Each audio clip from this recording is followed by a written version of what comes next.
Today's discussion is about connection. We as humans, for our survival, needs to become more human and needs to connect more. Being more human means fostering deeper connections. Human disconnection is reaching crisis stage, with the younger generations in even bigger trouble, but also seeing adult loneliness in people in their second stage of life is rising at an alarming rate. Becoming more human involves not only connecting to others, but also fostering a connection with ourselves. I've invited Clarissa Constantine today to discuss Foundation of Connection, a 10-step approach that she has developed. And I'm so excited to have this conversation with Clarissa. Clarissa founded the ParentTween Connection, which is a platform dedicated to fostering meaningful relationships within families and professional communities. So I can't think of a better person to have this conversation with. Welcome, Clarissa. Thank you, Hilda, so much for having me. I could talk about connection until the day is done. So when I find a kindred spirit like you who sees the value in it personally, spiritually, professionally, familially, I'm like, yes, let's talk. So thank you so much for having me. I know you work mainly in a family construction with teenagers and their parents. And for me, as a mother of two older teens, 17 and 19, I find it's so easy to lose connection with the teenagers, with all your to-dos and the busyness and the things to do with life. And my fear is if I don't work on that connection, is that it will be almost impossible to rebuild a lost connection as adults when your kids are adults. Am I overreacting to that, or what do you think? Do you agree? I don't think all hope is ever lost until one side or the other takes the next step into whatever adventure comes after this human experience. I don't think that there's ever such thing as it can't be rebuilt. I think the longer it goes with disconnection, maybe the harder it is to rebuild, but I don't think that all hope is ever lost. And I hope you find that reassuring. Okay. I've been working really hard, so I don't really have, but I know there's a lot of parents that can't break through to their children, and everybody is sort of, on their own path. So connection. My podcast is mainly for people creating their second stage of life. And like I just said, statistically, the loneliness in older people, and I think older men in particular, is getting to an alarming rate. I want to just give it over to you to talk to us about connection. What is your journey? Share with us, how did you get onto this path, and how did you get so passionate about creating connection? The real truth of it is, or the core of it is that my mother and I did not navigate my teenage years well. We disconnected, and I felt that I tried to make bids for connection that went unreciprocated. And I have to imagine that she felt the same. She's been on to, again, whatever that next adventure is for about 5.5 years now. So I can't necessarily ask her in the physical. What I never questioned that my mother loved me. I never questioned that she wanted what was best for me. But I do believe that what she felt was best for me and what I felt was best for me frequently didn't align. And I think we fell into a pattern of behavior wherein we both kept trying to prove that we were each right about what was best for me and my life. And we lost our connection. We lost our ability to be kind, and we lost our patience with each other. We didn't have the ability to forgive each other for the mistakes that I'm sure we both made. I will own my part in that without question. So along the way, actually, when I went off to college, I started working with young adults who were college bound or grad school bound, as a test prep coach. I've worked with tens of thousands of families at this point in nearly 3 decades. And I've worked with a lot of families that are on a similar trajectory to disconnection. And I've worked with a lot of families that seem to have navigated it at least better than my mom and I did. And, Hilda, the truth is my mom and I lost a lot of years that we could have had. I never felt as the adult daughter that I was seen or heard or understood, or that she gave a damn about my perspective. She was so married to her perspective. That was my experience. That was my view of the situation. And I look at it and I wish things could have been different. I wish I could have had that closeness, that I wasn't dreading my wedding day, that, was she going to make a scene, or that, I could have called her to talk to her about anything. She always said I could talk to her about anything, but the actions behind that didn't back that up. And so I see so many other families that I'm like, look, again, hope is not lost. If you want a closer relationship, there are steps that you can take. Some of what we talk about in the foundations of connection, but also therapy. Like, there is definitely value in therapy. Healing the wounds and understanding what you each bring to the table definitely plays a role. So that's kind of the backstory. That's sad, but at least I love how every person has a story that got them onto the thing that made them passionate about the thing that they're doing.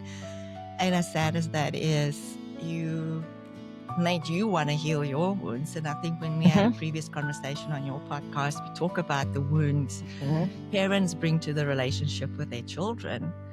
And Absolutely. If you're not aware of it, how easy it is to pass it on to your children. Absolutely. And not just from an emotional perspective, but epigenetics is now finally showing scientifically, particularly through the matrilineal DNA, when a mother physically carries a child within her body, that there are actually DNA impacts from the mother's trauma, and that experiences that the baby has while still in utero can absolutely impact them during their lifetime. And so it's not just it's the mother, critical. the ancestral through the grandmother, Absolutely. and the grandmother's grandmother. I mean, it is so 100%. sitting with us trying to make the best of our lives, and we're dealing with generations of trauma and hurt and wounds Absolutely. that passed on genetically through us. So Absolutely. yeah. So connection. So what is your definition? I'm sorry, I'm interrupting, but what is your go ahead. definition of connection? What is a great connection with another person? I believe that connection is the result of knowing what to say or do and knowing when to say or do it. So there's a combination of, for example, with teenagers, they come home, they're ranting and raving about something that happened at school. And oftentimes parents want to help, understandably and rationally, right? And the kids don't actually want help fixing it. They just need to unload. They just need to blow off steam. Oftentimes you'll see this in a heterosexual partnership as well, where the woman is just venting and upset and just being very emotional about things. And the man will step in and try to fix it. And the woman is so upset because I don't want a fix. I just need to let the emotions out, right? So it's knowing what to say or do. So if my husband says to me, are you looking for an ear or are you looking for a solution? Or if a parent says that to the teenager, that gives us insight as to what do they actually need? What should I say or do? And frankly, a lot of times the answer is to just shush and just let them let it out, which is not how it feels like genetically modeled to behave, right? But then also knowing when to say or do it. So maybe right now in the thick of it, the appropriate response is not saying anything, not doing anything, and just asking questions. Tell me more. Wow, that must have felt really challenging. Can you tell me more about this? Or can you describe something, some aspect of what they've just shared? But then once the emotion has died down, then maybe being able to come back and go, well, hey, I had some thoughts about that conversation earlier. Are you in a place that they would be helpful for you if I shared them? But then also being willing to say, or to recognize that if they say, no, I really don't want to hear your thoughts, then just like, okay, and going and complaining to your girlfriends or something like that. And not take it personal. Correct. Exactly. So I think and what that ends up doing is validating the other person's experience, and they end up feeling more seen, heard, and understood, because that other person doesn't need to necessarily be lectured to or told how to fix the situation. They need to be validated as a human, as an emotional being, and know that their feelings matter and that their experience matters. And frankly, we need that for ourselves. Yeah. And so I know you have the 10 steps or 10 phases of the foundations. Connection. Foundation, that's the word I'm looking for. Is that with other people only or also to yourself? No. Because the self-connection, I don't think you can have connection with others, true connections, if you don't have it with yourself. So I want you to touch on that. Absolutely. As well. And also, if possible, use a woman in the second stage of life Mhm. that's going through all of those changes, like as many as we went through with our teenagers, suddenly Absolutely. life is very different at 45 or 50 or older. Absolutely. So let me give you a little background on them to start with. But then, yes, I absolutely do believe that these are the core of connection in any relationship, whether it's with your teenagers, if you have any, maybe even with your parents, because I know we know that 45 to 55 age range largely that that you and I live in and speak to. We're the sandwich generation. We're often the ones that are not only supporting the teenagers, but we have aging parents as well. And that brings its own dynamic, right? But also our relationship with ourselves, our relationship with our higher power, if we have one. I think these foundations apply in any kind of dynamic. And they came to me actually. I was at a workshop once where they were talking about, how to help streamline your thoughts or the message that you wanted to share with other people. And the guidance was to pick a 5 or 7 letter word that kind of symbolized the whole concept you wanted to share, and then turn it into an acronym so that each of those letters stood for something. So being the perpetual overachiever that I am, I went with a 10-letter word, which was connection. And so I sat down with myself and I said, why is it that often the young adults that I've worked with, again, for nearly 30 years at this point, feel comfortable sharing some really big things, some really heavy topics or concepts with me that they're not yet ready to share with their parents? Because parents, I know, want to be that place that their kids go. They want to be that resource desperately sometimes, and sometimes that's part of the challenge, but the kids don't see them as such. And so I'm like, okay, where's the disconnect in that? What is it that somebody like me or a mental health professional or a teen life coach or just somebody who isn't in the day-to-day with the family, what are we able to bring that sometimes the immediate family can't offer? And so the letters of connection stand for our 10 foundations. So I'll run through them quickly and then we'll kind of go from there. So create a safe place. Most of us think about physical safety, roof over their head and food in their mouths. I see so many parents who are like, my kids have a roof over their head and food in their mouths. Why don't they say, why don't they appreciate these things? Where's the emotional safety? So when I say create a safe place, I mean an emotionally safe place. Observe. So often in the thick of the moment, we say, you were just being such a bleep, which is not going to get us anywhere. Instead, if we can come back and say, wow, you know what, Hilda? Yes, I noticed that yesterday you seemed to be in a really challenging headspace. What was going on? I noticed this, I observed this, rather than yelling at you or getting into it with you in the moment. Just observe it without judging it. And that's the N. The first N is non-judgment. Every time you bring an adjective to a situation, you're judging it. And I'm not saying that we should do away with adjectives. They have their place. But you're in a good mood, you're in a bad mood. You're tall, you're short. Like, those are adjectives, those are descriptors. But if I'm judging you, I'm not only taking that adjective to describe you, but I'm giving you that permanent quality. As in, like, it's not just that I see this as a description of you. I see that it is you, i.e. you're being a bleep. We put the word being Comes on my it. identity. Correct. I think I am. Correct. Absolutely. So that's the non-judgment. The next N is nod and smile, as in zip it, like we talked about briefly already. So often we listen to respond, we don't listen to understand. And that's the same thing with ourselves. We don't give ourselves grace along the way. E is explore or educate. When we're observing new patterns of behavior, often we judge these patterns, or maybe they're not new patterns, maybe they're long time patterns, but we judge them, we make them part of our identity or our partners or our teenagers or our parents' identities, whatever. And we don't explore necessarily what's underneath. We don't educate ourselves. An arena of education that has become really big in the last decade, for sure, has been aspects of gender identity and sexuality, especially here in the States. That's a very polarizing topic. And I believe that when we have judgment about certain things, one of the keys to lessen that is education and to learn about what's going, what's underneath what we may be able to see. But then that goes into the next C, which is challenging your truth. I'm sure my mother had some very, very, very clear truths in her life that were not truths in my life. And if we're not able to go, well, wait a second, let me challenge that thinking. Where did that come from? Is it true for me now the way that it was then? Oftentimes I see this when families navigate divorce.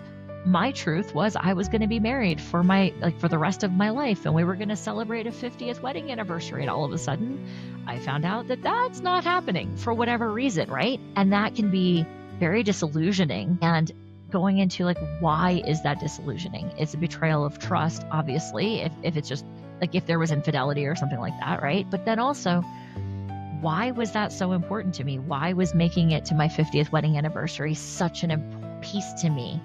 And why do I find this so disillusioning? And the C can also be curiosity, asking why. How did I get here? Why did this become such an important piece for me? Who planted that seed or that idea for me? Maybe it was a parent. Maybe it was a partner. Maybe it's my spiritual beliefs or the religious dogma that I believe in very strongly. And then recognizing the T is that it's going to take time, especially if there's been a disconnection already. It took time to disconnect. It is going to take time to reconnect. And if we're talking in this population, again, the women in the second stage of life, oftentimes that mom, presuming she's a mom, has identified so strongly as a mom that now that her kids have flown the nest, and I know, Hilda, you and I have had this conversation with your kiddos aging into those later teenage years, who am I as a human when my kids don't need me in the way that they have needed me? And how do I identify who I am going forward? Because they're going to need me in another 5 years, even very differently than they need me now. And so recognizing I've got to take some time to go back and evaluate, who am I?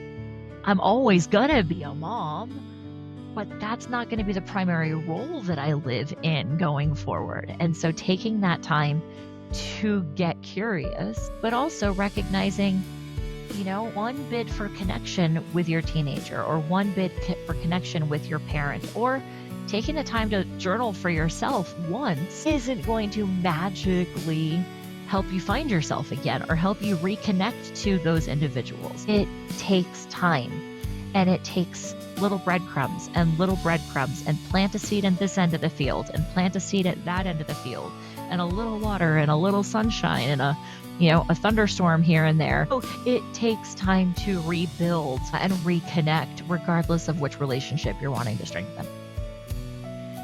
Then I think there's some innovation necessary. Just because you've always done things one way doesn't mean you always have to do them that way. We're seeing gender boundaries being challenged. We're seeing post-high school expectations being challenged. We're seeing definitions of what it is to be a woman in your 40s changing. And, women starting businesses. It's not just breaking through the glass ceiling anymore. It's, let me go be an influencer. Let me be a content creator. Let me share my story. And there's other people who are going to resonate with that.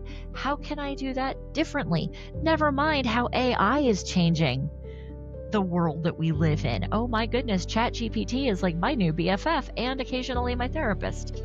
How can we innovate? That's just one of the AIs. It's not even, everything that's still coming. Yeah.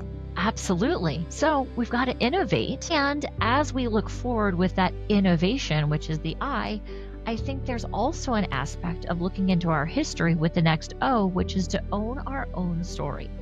Like I said in the beginning of what launched all of this for me, I can't blame the disconnect that my mother and I experienced 100% on her. I was a part of it as well. I might have been the part of it that didn't have a fully formed frontal lobe and that, didn't know what therapy was, but I played my part as well. And so I have to recognize, there were times I wasn't very nice to my mom, and I own that. I know that there are times that I said and did things that must have been hurtful. And I can only hope that somewhere along the line she forgave me for it, because I did the best that I could at the time with what I knew. And I also had to recognize that she did the best that she knew how at the time. I think there's so much pressure we take off ourselves if we just do that. We did our best, and just our parents was in their little scope of what they could. Most of parents did their best. Absolutely. It's like I've never been the parent of a kid. I don't have my own children. So I can't talk to a parent and say, this is how you should parent your kid. I can say, here are ways you can connect better with your kid. But I have been the daughter in a challenging relationship.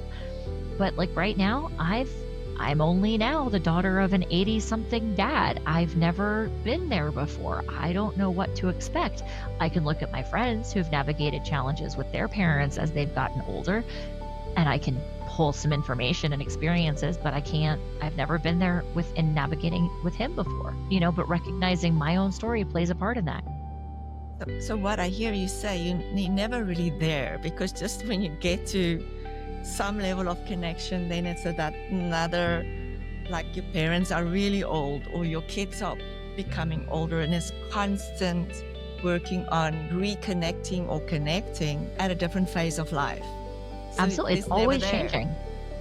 Correct. It's like, great, I got here for today, but what's tomorrow going to bring? Right. Yes.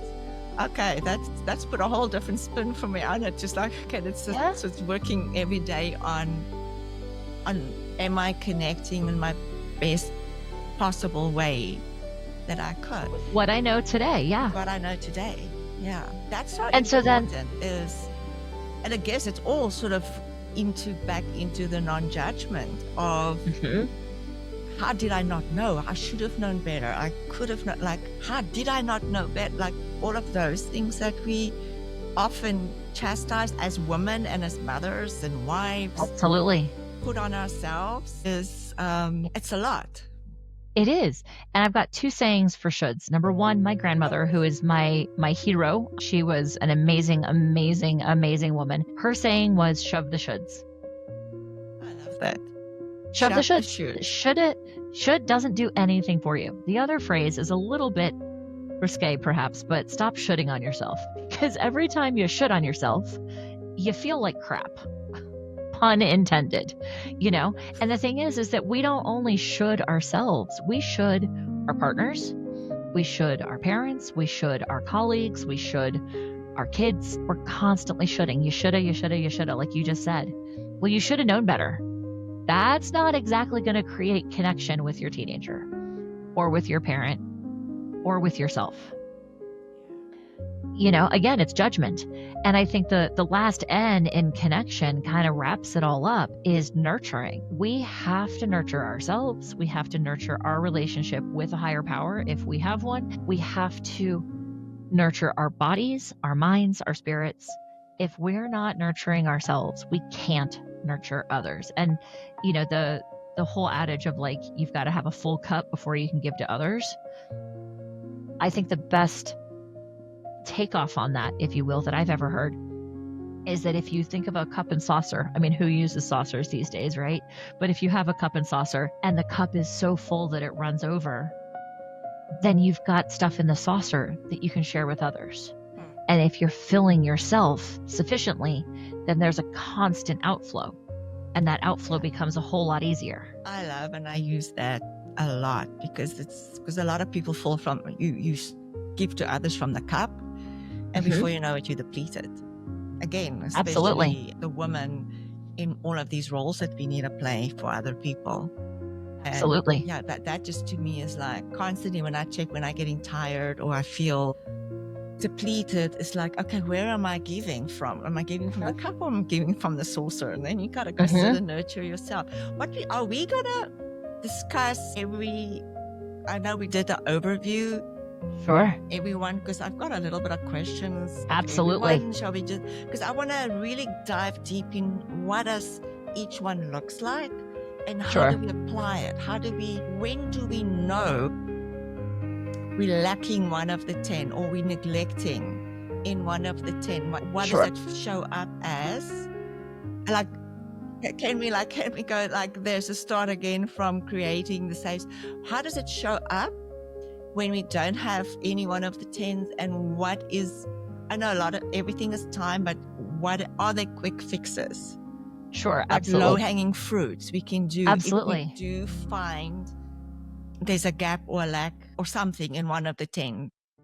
So first things first, I absolutely don't think that these are linear in any fashion. I absolutely think that they're not even circular. They're connected in the way that a ball of yarn that your cat has gotten to are connected. Okay. And you're going to get into It's a one. little bit messy. It's very, well, I mean, human interaction is messy, right? Yeah. Or it can be. And so I almost see this as like, if we were to kind of rate them, some are naturally going to be stronger for us. Some are naturally going to be weaker. I don't think that we necessarily ever have a complete lack of one or a complete command of another. And it's an ongoing, like, pick one that you're like, oh, that just feels really uncomfortable, and dig into that one a little bit. Because if you feel like you're really good at it, then maybe that's not the best place to start. So they're definitely not linear. They're all just kind of tangled together. So what you're saying is some of I might be really good at, like non-judgment or that type of stuff, but there might be other things that I really need to develop, skills that I need to Sure. develop. Absolutely. Can we get around building a great connection with only some of the skill sets or the tools in your toolbox, or do we need all 10 to have connection with people? And if not, what's the bare minimum we need to have? I don't think that you need all 10 of them. I think that making incremental progress in any of them will show dividends, as it were. Your second question, what's the bare minimum?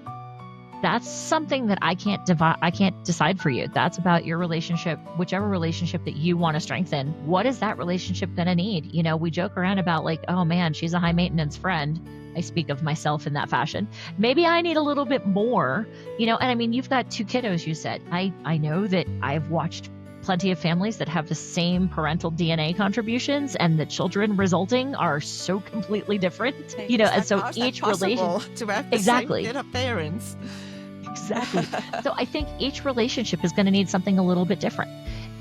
There's all kinds of different assessments and, psychological evaluations and personality assessments and whatnot that different people just function differently. And I'm sure you've seen, even from like a base discipline foundation with your kiddos, what worked with one didn't work with the other. What worked with the other totally didn't work with the first. Right? So I don't know that there is a bare minimum. I think the bare minimum is the cognizance, like the awareness, number one, that you want to invest more and have a stronger connection. But then the next step is you got to do something to get there. So if we go back kind of like the create a safe place, this is one that I feel like my mom was particularly not so good at. She was the parent who was like, you can come talk to me about anything. And I really, truly think she believed that. However, in her everyday engagements, she was very clear in her opinions, and she had no filter, had no care about sharing those opinions with others. So, as an example, she had very clear opinions about sex before marriage. She had very clear opinions about expectations of me going to college after high school. So there, on the one hand, she says, you can come talk to me about anything. On the other, if it had turned out that I was pregnant before marriage, her daily engagements with me told me I couldn't go talk to her. Yeah. Right? So when it comes to the safe space that you want to create, look at your opinions, look at your beliefs, look at how you show those. Are those true for you? Or are those true for you and everyone around you? Right? Yeah, so a lot of people, it's safe as long as you do as I say, or you believe as I believe, or we in agreement. The safety completely disappears when there's a disagreement. And we see this in society these days. Whenever Absolutely. there's like no safety in friendships or in any relationships, strangers even, if there's a disagreement. So then there's, so it's like a lot of people have the safety when they agree with other people, but they cannot create safety in themselves and in their container with the other person if there's a disagreement or a total different opinion. Absolutely. Look at politics. At the end of the day, I don't care who you vote for. I care that you vote. I care that you vote for who's important to you. Especially as women, I am passionate about the fact that, like, my grandmother was in the early days of being able to vote. She knew women who couldn't vote. And yet we have women in our society in America who are legally able to vote and choose not to. I mean, that is their right, and I will respect that right. But I also recognize that there's a lot of hell that women who came before us went through for us to have that right today. So things like that, like at the end of it, but at the same time, you see people who are like, if you voted for Trump, then you're this, that, or the other thing. If you voted for Kamala, you're this, that. Again, you are a, right? Which is where judgment. Bingo. And no safety. So there's two things, no safety and no judgment. So that's how that will show up. And again, I'm going to say, like, we're all entitled to our opinions. Thank God here in America, we have the right to voice them. And depending upon how ardently you have those beliefs, you may inadvertently be creating a less safe space for the people around you. And so that's where it comes into observing how you show up on a daily basis. One of the things that I recommend to folks is to think about somebody with whom you do feel a super strong connection. Maybe it's a mentor, maybe it was a teacher that you had in high school, or a coach that you've worked with, or it's your spiritual guide, or your house of worship, right? Your imam, your priest, your minister, whomever, your rabbi, whomever it may be. What do they bring to you that you would like to emulate? Observe the qualities of their personality that you would like to improve upon yourself, that you feel like you're not as strong at. But here's the thing, that right there is judgment, isn't it? I'm not as good at this. So non-judgment is really this like pinnacle in the sky. It's this like, we're never actually going to be completely non-judgmental. Yeah, or even just trying not to judge. There's judgment. Correct. So, yeah. And we're human. It's a question of what we do with that judgment, right? As women, we have to be careful as we're walking down the street. Like, I just took public transit today as a single white female in the Denver suburbs, right? We'd like to think it's a reasonably safe place. As a woman, I have been taught that in order for me to protect my safety, I have to be aware of my surroundings in a way that men are not typically taught. That is judgment. I have to judge my surroundings. I have to be aware, right? But what do we do with that judgment? How do we pass it on? Do I then get to say that because a white woman was attacked by a black man, that all black men are bad? No, I don't think I can say that. Number one, because I don't think it's true. And number two, I don't think it's fair. But this is where what we see happening in politics. It's the same thing. Well, if you voted for Trump, it's the same thing as saying all black men are bad. It's saying everyone who voted for Trump was bad, as an example. Right? And so how are we bringing that into our intimate relationships, whether it's in, our kids, our parents, ourselves? I can't believe I just voted for, or I can't believe I just did X, Y, or Z. I should have done whatever, right? So it's just that self-judgment of I made a mistake. Right. And then where do you give yourself the space to own that, own your own story, and be like, wow, I made that decision because of these past experiences, because often that's how we make our decisions, right? But then challenging my truth. Does that truth still exist, right? My truth was my kids should go to college because I believe that a college education is the key to lifelong success. And yet I have a kid who just barely graduated high school, hates school, and college is not the right fit for this individual. How do I challenge my thinking on that?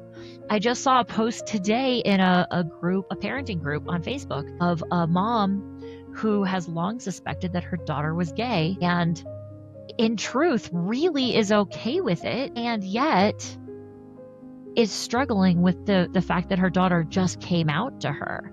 And she's like, I don't care. Like, I have friends who are gay and lesbian. Like, I genuinely don't care. Why am I struggling so hard with the fact that my daughter just came out to me? And looking at the truths. Well, in that case, I believe part of it is grief, because as the parent of a daughter, you have certain societal expectations of she's going to walk down the aisle to a man someday, and she's going to bear children someday, and all of these expectations of just what life as the mother of a mom is going to be. I'm sorry, the mother of a daughter is going to be. And now you're faced with the fact that maybe that's not going to be the same. Right? And so challenging those truths. Do you see how interconnected these all are? Completely, totally.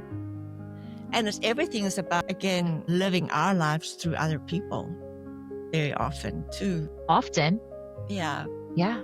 And in that case, it's like you say, like you have this plan what life's going to be like with this boy child and a girl child, and it's not that. And then think about if you're navigating challenging relationships with your parents. One of the aspects about all of this that has come out since my mom died is, what were her expectations of me that I didn't fulfill? I always felt like I wasn't enough. How many women do you know, Hilda, who grow up with not enough complexes, right? Almost everyone. And it's not just our generation. Absolutely Still, not. even girls 20, 30 years, teenage girls they all feel that. It is, that's where they miss the disconnect in themselves, I guess. It's just sad. And so we just keep on perpetuating that feeling in women. Well, and here's an example, right? I'm 47. My husband and I have had some challenges. We're full-time RVers. We've had some pretty significant challenges of late, like in the last couple of years, just with the rig and with the truck and all the things. And financially, I've had to reach out for some support from outside of our partnership. I'm 47 years old, and I noticed myself going, God, I'm 47 years old, and I still need to ask for assistance on certain things. What the heck? What were my expectations of myself? Of what life would look like by the time I hit 47. And if you're not living up to those expectations, quote unquote, again, judgment, right?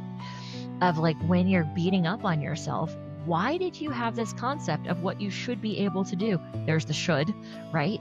By the age of 47 or 50 or 55 or whatever, right? And where did those come from? And can you give yourself grace to go, hey, yeah, I needed to ask for a little help on something that I would have really liked to not have to ask for help for.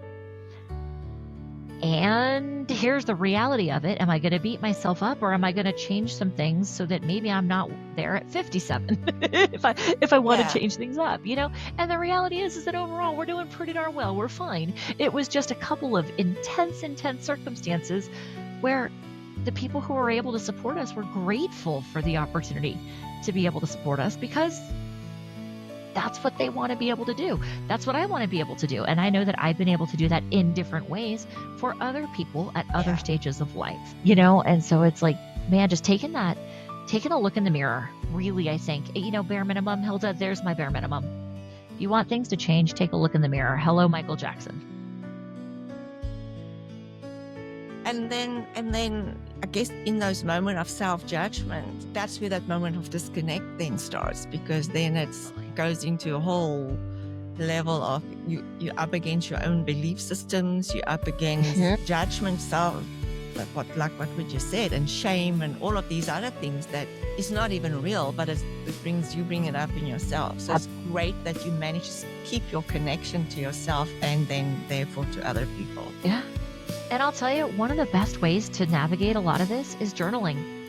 I know that there are folks who just don't like journaling because one thing or the other. It took me years to come back to it. If you're navigating a challenging relationship with your kid, might I invite you not to read their journals? That was an experience that I had. You want to talk about not feeling emotionally safe?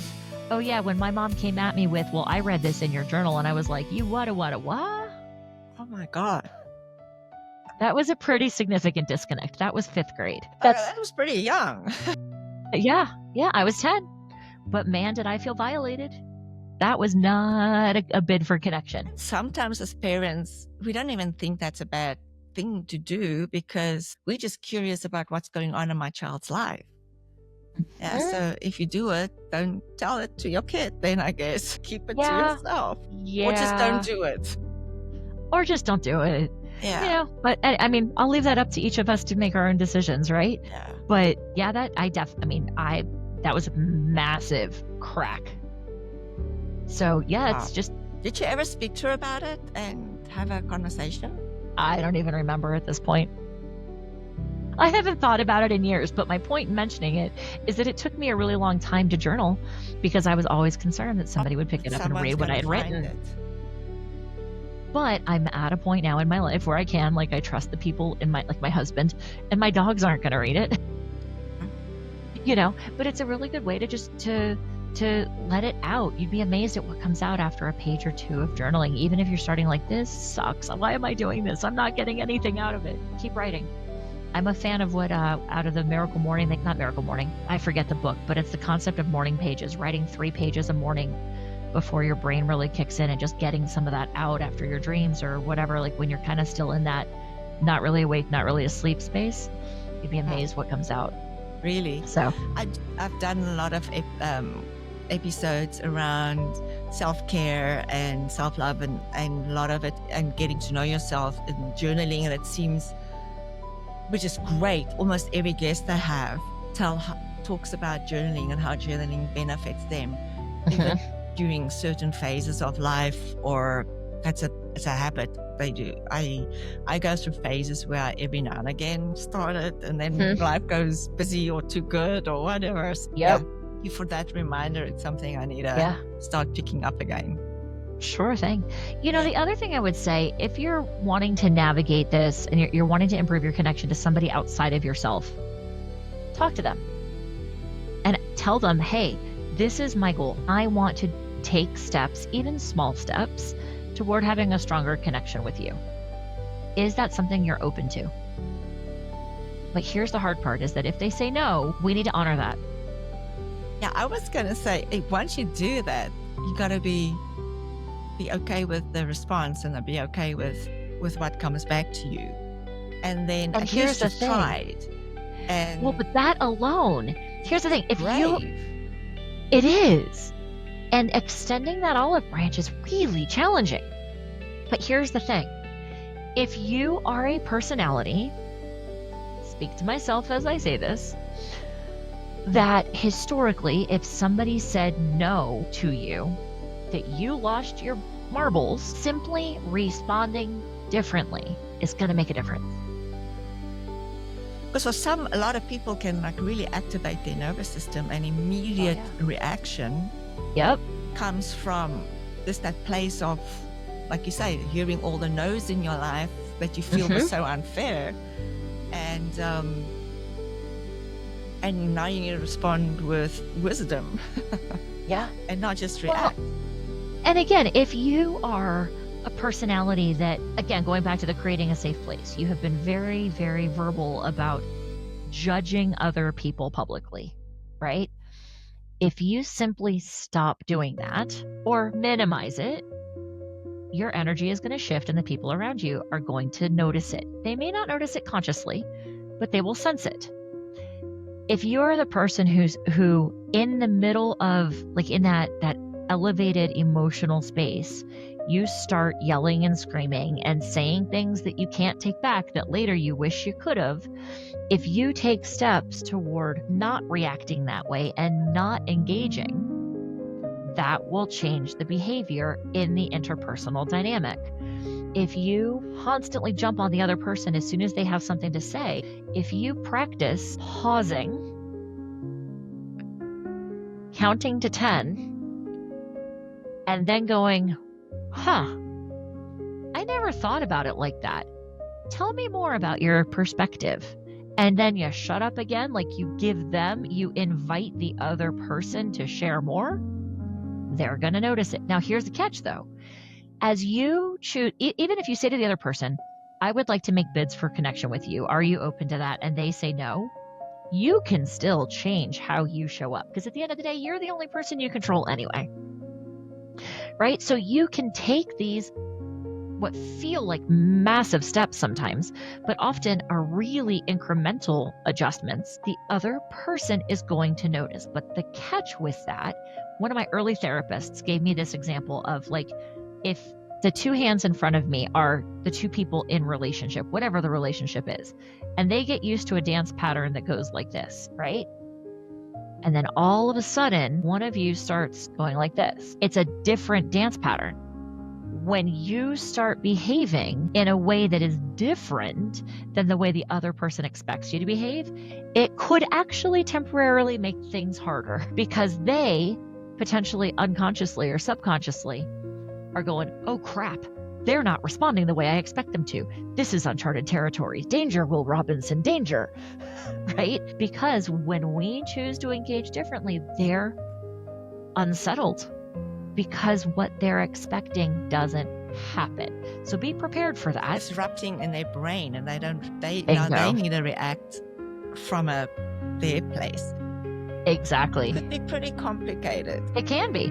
And this is where, in interpersonal dynamics, having a therapist, especially if you're navigating trauma of some variety, especially, if there was abuse as a child, or if there's been like military experience, PTSD type situations, the foundations of connection are not a panacea.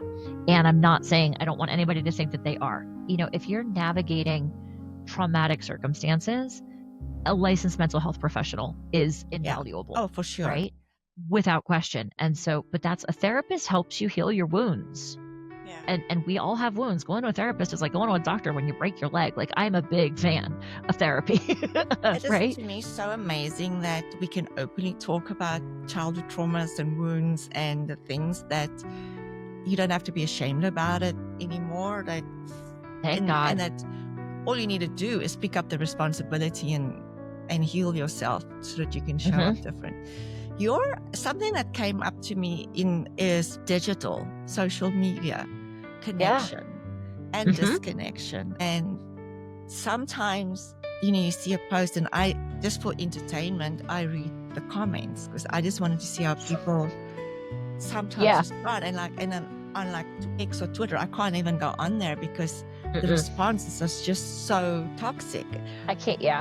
I can't handle the vitriol on a lot of those. But what does that show us about society, about us as humans, that we can be this rude to another person we don't know? Is it because just that it's another, or is it that the disconnect in ourselves have already happened so bad that we don't, because you show up as you are, not as the situation is?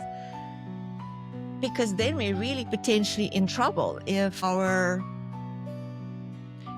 disconnect is so bad that we need to lash out on strangers on social media.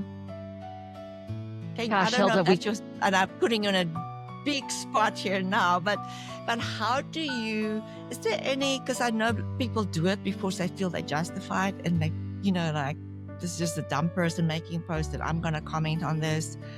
And sometimes I just want to sit on my, I have to sit on my hands and I can't want to say something to make the person see my point of view. But I never was ever, I just feel it's so degrading for me to be rude to another person or make rude comments. So how did we get as a society that we think we can do that? And what does it say about connection in general? I think part of it is a disconnection with ourselves and what we really value and what's important to us, because I don't think any of us have be a jerk as a primary value. But I don't think most of us take the time to, or even think, to stop and go, what's important to me? And am I living into my values? For some folks, it's like what would Jesus do, right? That's at least a guiding factor for folks of Christianity faith. Some people would say it's a disconnect from God. I don't necessarily think that, because I don't think any of our definitions of God are the same, frankly. I think it's a disconnect from, like I said, our values and what's important to us. And I think part of that is because it wasn't validated when we were kids. So many of us grew up, children should be seen and not heard, at least in our generation, right? Children should be seen and not heard. I know for a long time, One of my challenges is that my voice doesn't matter. What's important to me doesn't matter. Whether it was because when I was a kid, we didn't have the money for me to do the things that I wanted to do, or because I heard more often than I care to count, you better stop crying or I'll give you something to cry about, or that's just puppy love, or any other, like, what was important to me wasn't as important as what was important to the adults around me. And if we don't feel seen, heard, and understood, we're going to lash out. We're going to fight for what's important to me.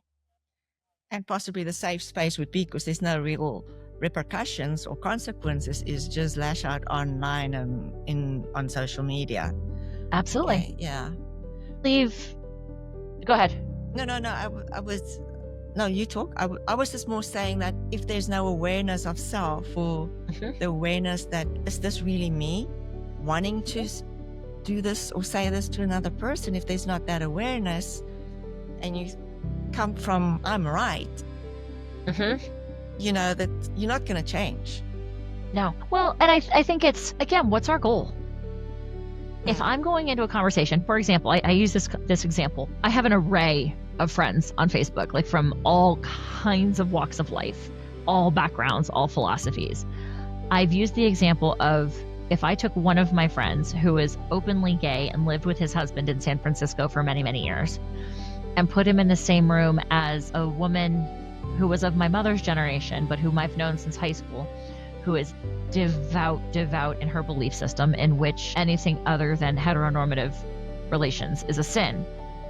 And I put them in the same room, like they're at diametric opposites, right? If I put them in the same room and they each walk into that room with the idea of, I need to prove that I'm right, we will go nowhere. So what do we do? Curiosity. Yeah. And okay, I love that. Yes. We go, you know what? Other person.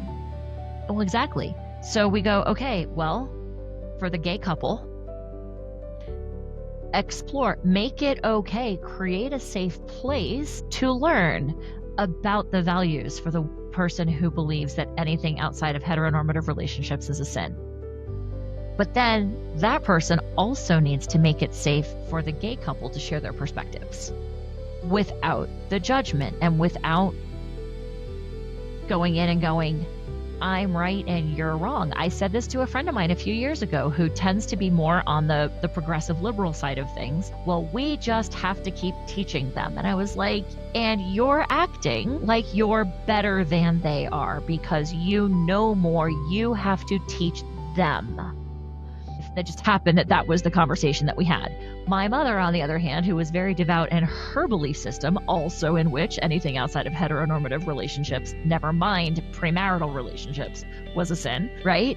Well, I just have to keep teaching them. And I'm like, y'all are never gonna come to any kind of middle ground if you are so dogmatic that you cannot possibly leave room for anybody else.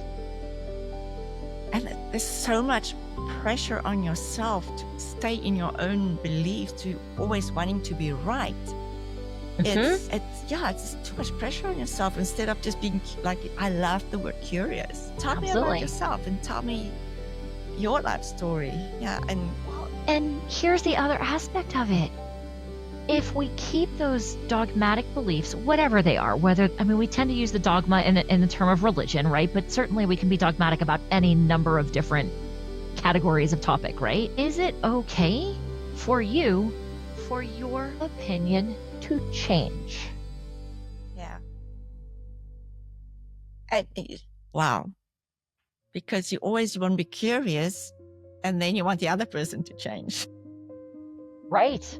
Yeah. You know, I remember as long as I don't have to change and connect, keep the connection. Yeah. And that's it, right? I will tell you, without going into sort of detail, the last year of my life, I've learned more about myself and who I am and how I want to show up in the world than I think I learned in the 46 years prior. That's amazing.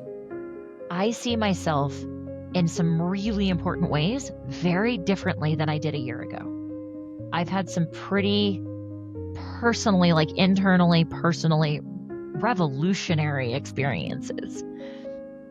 If you'd have asked me 10 years ago, what do you think about this or this about yourself? I would have been like, oh, it's this. Like my identity has just, it got blown to smithereens and like put back together differently. At But do you find 47. because you have a different identity or a view of yourself, your connection to other people has evolved as well as your connection to yourself 100%. evolved. 100%. So that is the secret in life, is to evolve your own connection so that you can evolve the external connection. Clarissa, we're almost getting on to an hour. I just do you want to just, as we're getting close off, sort of last message and just do the 10 letters again, just as a summary for people that, so that we can end off and they can remember, okay, these are the 10 things I need to work on and focus on. Well, and here's the thing. If you want a copy of these, you can find them in the store on our website under the digital downloads. It's just ParentTweenConnection.com. And there you can download just a PDF of it and like hang it on the fridge, hang it on the bathroom mirror, wherever you want. So they are create a safe place, observe, non-judgment, nod and smile, explore or educate, challenge your truths and curiosity, take your time, innovate, own your own story, and nurture. Beautiful. Thank you for sharing that with us. And I'm looking forward to getting the feedback on how I have the recipe for connection for myself. Well, because here's the thing. What it comes back to is I think so many people talk about living in alignment with yourself. But if you're not connected to yourself, how do you do that? I think that's why my connections have improved in the last year, is because I opened up a side of an aspect, or I explored and found an aspect of myself that I didn't know existed. Yeah, it's those hidden aspects of ourselves that even if it's hidden, it's still running the show often. Still there. It's still there. So I think Absolutely. for me, part of life's discovery is finding my own hidden aspects and, what do we do with this? Or what do I want to do with this? Or just integrate it and accept it. And I think just because it's hidden or just because you haven't uncovered it yet doesn't mean it's bad. I think people think of hidden as in like skeletons in the closet, like things I don't want to address, like let's just leave that behind. But like, what if it's really cool and beautiful and just an aspect of yourself that, wow, I never knew this about myself. Who am I now with this new side of myself? Yeah, it could be a beautiful story developing, like as in your case. Absolutely it is. Thank you so much for your time. Thank you. I'm looking forward to having another conversation with you again in future. Appreciate that. Thanks for tuning in, everyone. Let